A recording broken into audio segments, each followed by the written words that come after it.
Assalamualaikum warahmatullahi wabarakatuh.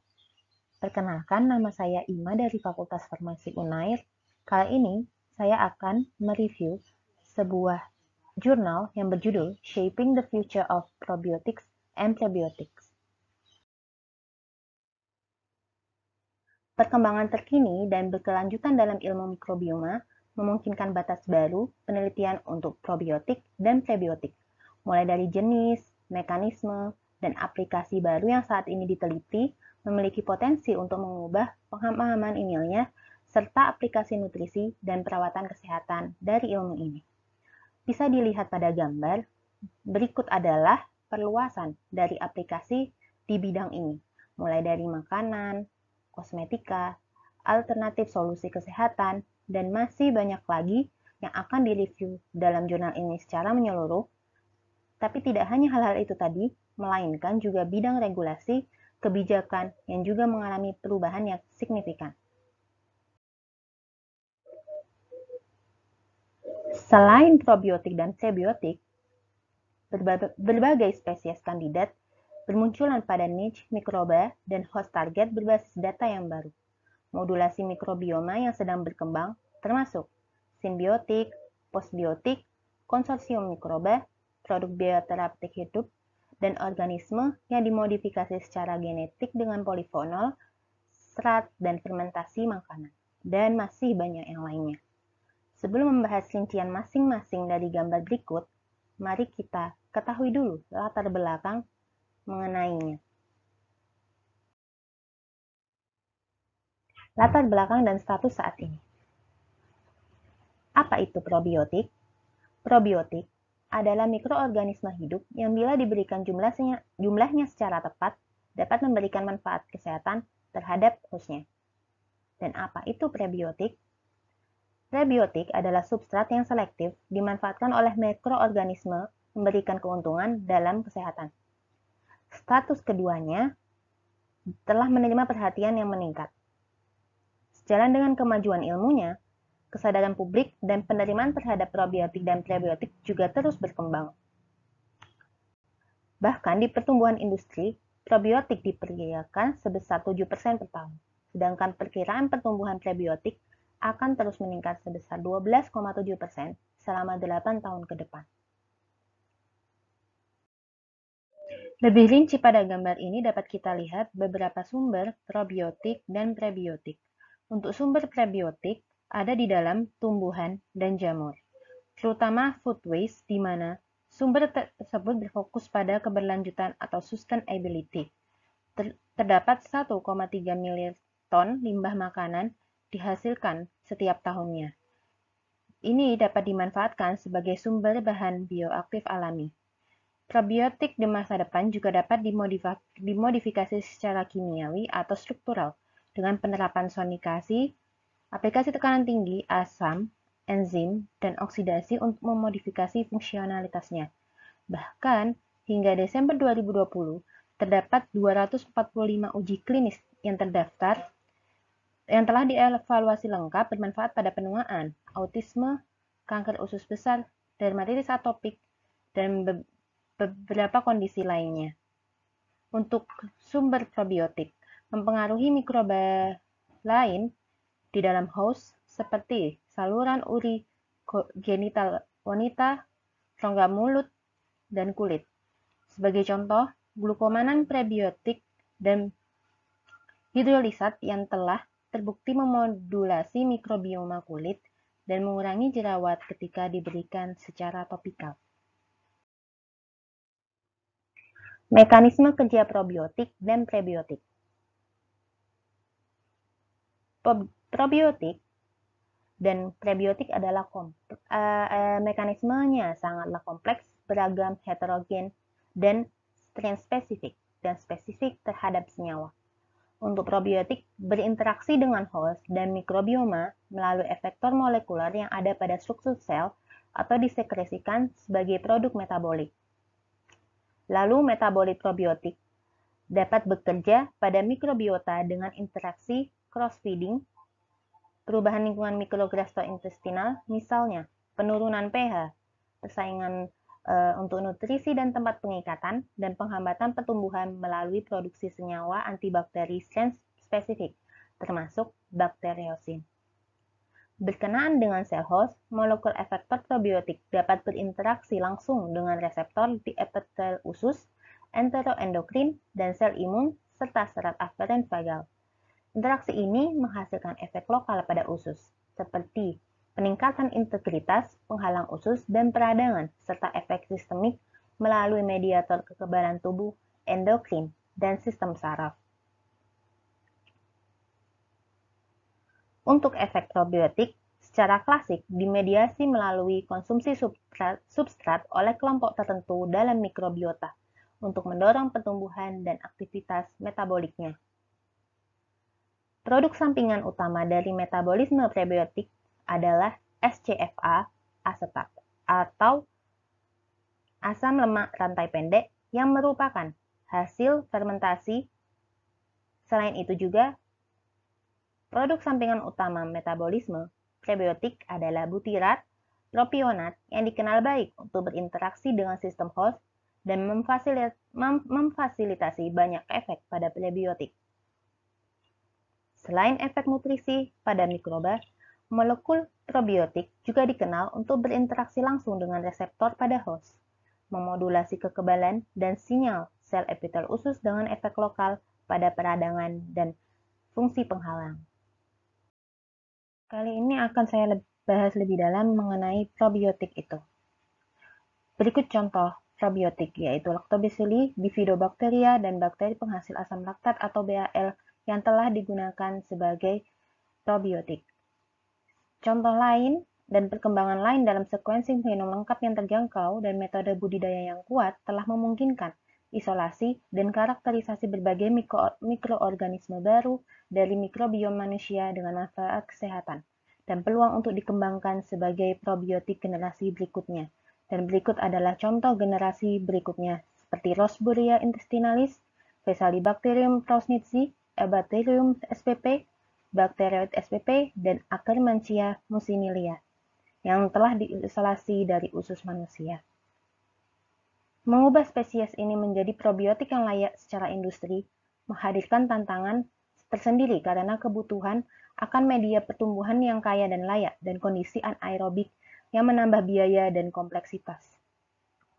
Sebagai contoh, Amuciniphila, salah satu kandidat yang paling menjanjikan, diisolasi pada tahun 2004, telah diuji pada model hewan praklinis dan terbukti mencegah perkembangan obesitas dengan pasteurisasi bakteri yang meningkatkan stabilitas dan kemanjuran spesies.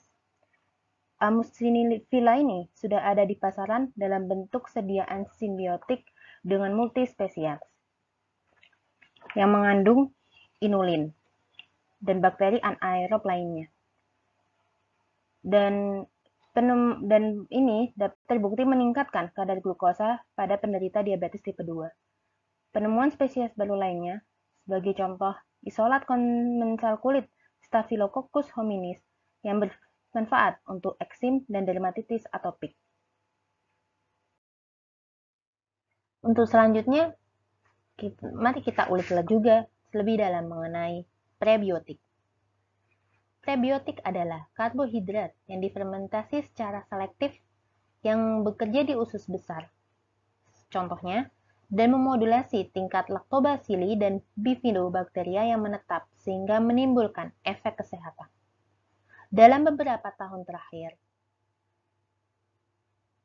teknik omics ini pada prebiotik telah meningkatkan penelitian mekanistik secara in vitro dan in vivo serta uji klinisnya pada manusia untuk meningkatkan tingkat dampak prebiotik yang lebih lengkap. Target untuk prebiotik yang lebih luas terhadap probiotik Rosburgia spp, Eubacterium spp, dan lainnya, salah satu manfaat utamanya pada prebiotik ini adalah produksi asam lemak rantai pendek atau SCFA yang mengatur berbagai fungsi usus, termasuk fungsi pelindung, epitel dan lander usus, kekebalan peradangan, metabolisme glukosa dan lipid, dan banyak lagi. Zat berbasis karbohidrat yang berasal dari tumbuhan adalah sumber prebiotik tradisional yang sebagai contohnya adalah inulin. Tetapi dapat memungkinkan juga termasuk substran penyeimbang yang diturunkan dari hewan. Sebagai contoh, oligosakarida yang hadir dalam bentuk susu, glikans yang terikat O yang hadir dalam bentuk musin, zat berbasis ragi, dan banyak zat non-karbohidrat lainnya, termasuk polifenol, asam lemak, herbs, dan mikronutrien lain.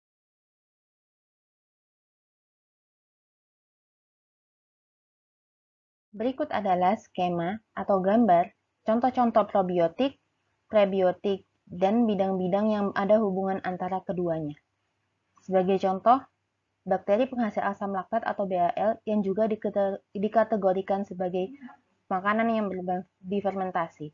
Lalu kategori baru, yaitu produk bioterapeutik hidup, yang kategori ini di mana karakterisasi lengkapnya dibutuhkan, yang terdiri dari analisis retrospektif terkait dengan taksonomi, urutan genom lengkap, resistensi antibiotik gen toksin, elemen genetik yang dapat ditransfer, faktor virulensi, farmakokinetik, farmakodinamik, hingga uji klinis tahap 1 hingga 3. Di kategori ini, penemuan konsorsium mikroba terapeutik yang ditentukan dengan interaksi jaringan dan efek sinergis yang akan meningkatkan perkembangan organisme strain tunggal, dan hal itu tetap berada pada lingkup atau kategori ini. Berdekatan dengan probiotik, terdapat kategori postbiotik. Postbiotik atau dikenal sebagai metabiotik, biogenik, atau metabolit. Dengan definisi, postbiotik adalah faktor yang dapat larut yang disekresikan oleh bakteri hidup atau dilepaskan setelah lisis bakteri yang memberikan manfaat fisiologis bagi host. Untuk prebiotik, dapat dilihat bahwa sejumlah polifenol yang sebanyak 8.000 yang berada di dalam tumbuhan dan di dalam sayur-sayuran serta buah-buahan yang mencapai usus besar secara utuh dapat dimanfaatkan untuk mikroorganisme host. Beberapa polifenol telah terbukti memiliki potensi prebiotik seperti ekstrak kaya cranberry yang merangsang A. mucinifila untuk memberikan tindakan antimikroba melawan patogen. Batas-batas atau kategori lainnya seperti serat yang dapat difermentasi dan substrat lainnya seperti vitamin, mineral, dan asam lemak, dan semua ini membutuhkan penelitian lebih jauh untuk studi secara in vivo tentang efek prebiotiknya yang menguntungkan bagi host. Untuk kategori simbiotik, yang termasuk di dalamnya adalah mixture kompleks. Apa itu simbiotik? Simbiotik adalah penggabungan efek substrat yang dapat difermentasi dan mikroorganisme hidup yang digunakan secara selektif oleh host untuk memberikan keuntungan pada kesehatan. Simbiotik terbagi menjadi dua, yaitu komplementari yang bersifat komplementari dan sinergistik. Komplementari simbiotik terdiri dari kombinasi prebiotik dan probiotik, di mana keduanya memiliki mekanisme yang independen satu sama lain dan masing-masing memiliki manfaat kesehatan.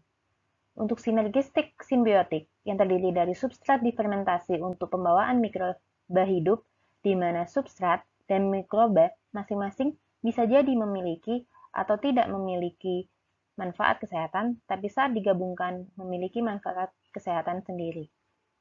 Untuk mixture kompleks adalah campuran lain yang mungkin terjadi di luar definisi simbiotik yang berupa kombinasi mikroorganisme hidup atau mati yang ditambahkan kepadanya senyawa modulasi mikrobiom potensial seperti substrat yang difermentasi, vitamin, mineral, bahan fitokimia, dan bahan nabati lainnya.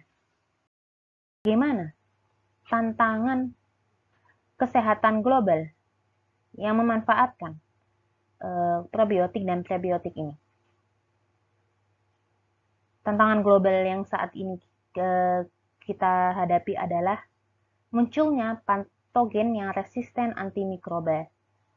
Yang bahkan WHO memprioritaskan mengenai masalah ini yang dikarenakan penggunaan antibiotik sebagai pemacu pertumbuhan dan untuk profilaksis infeksi di peternakan telah menyebabkan resistensi antimikrobial skala besar. Probiotik dan prebiotik dapat semakin banyak digunakan sebagai bahan aditif pakan alternatif yang meningkatkan pertumbuhan dan kesehatan karena efek modulasi pada kekebalan hewan, mikrobiota usus, asupan pakan, dan produktivitas. Strain probiotik tertentu juga bahkan telah menunjukkan hasil dalam dekolonisasi patogen resisten antimikroba dari usus manusia, dan probiotik dan prebiotik dapat memberikan efek perlindungan terhadap efek resisten ini melalui efek dalam mikrobioma, penghalang epitel, dan sistem kekebalan tubuh. Ini menunjukkan potensi yang berperan penting pada masa depan dalam mengurangi beban resistensi antimikroba di rumah sakit dan perawatan kesehatan. Tantangan selanjutnya yaitu tantangan flu dan virus corona, termasuk flu babi, pernapasan akut parah, virus corona SARS-CoV-1, dan bahkan virus COVID-19 yang sedang tren pada sekarang, dan kemunculan virus-virus mutan baru yang membutuhkan pengembangan serta pengujian vaksin yang efektif. Agen profilaksis yang aman dan murah dengan kekebalan non-spesifik, antiinflamasi, dan efek antivirus dapat memberikan jalan untuk intervensi. Probiotik dan prebiotik telah disarankan sebagai komponen kandidat dari strategi pencegahan dan perawatan. Untuk infeksi-infeksi ini, probiotik dan prebiotik dikenal karena kemampuannya untuk mengatur berbagai aspek dari respon imun. Keefektifan probiotik tertentu mengurangi resiko pneumonia terkait ventilator. Bahkan sekelompok kecil pasien COVID-19 yang dirawat di rumah sakit menemukan penurunan morbiditas dan mortalitas dengan penambahan formulasi probiotik multistrain pada perawatan standar. Tantangan selanjutnya adalah penemuan dan penelitian baru, mulai dari ukuran sampel dan kekuatan statistik, akan menjadi semakin penting saat melakukan studi mikrobioma. Pendekatan berbasis target juga digunakan secara luas untuk pengembangan probiotik secara in silico, in vitro, atau ex vivo untuk aktivitas mekanistik terkait host dan mikrobioma. Kelompok teknologi omik yang berkembang yang bertanggung jawab atas banyak kemajuan baru-baru ini bergerak dari penghasil data yang berdiri sendiri menuju ke teknologi meta yang berorientasi pada sistem biologi. Apalagi ditambah biaya biometodologi molekuler yang semakin menurun, yang didukung oleh fluida mikro dan nano, fluida yang menghasilkan jumlah data yang mencengangkan.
Sehingga dapat disimpulkan pada review jurnal ini bahwa kemajuan yang semakin cepat dalam bioteknologi dan bioinformatika tidak menunjukkan tanda-tanda melambat, bahkan meningkat, dan akan memberikan wawasan mekanistik terperinci tentang tindakan prebiotik dan probiotik, serta mengarahkan untuk mengidentifikasi organisme dan substrat kandidat baru.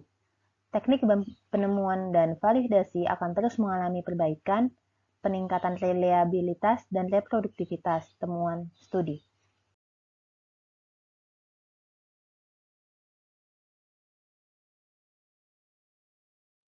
Terima kasih sebelumnya telah mendengarkan dan melihat presentasi dari review jurnal saya. Jangan lupa like dan subscribe atau share ke teman-teman bila video ini bermanfaat untuk Anda. Wassalamualaikum warahmatullahi wabarakatuh.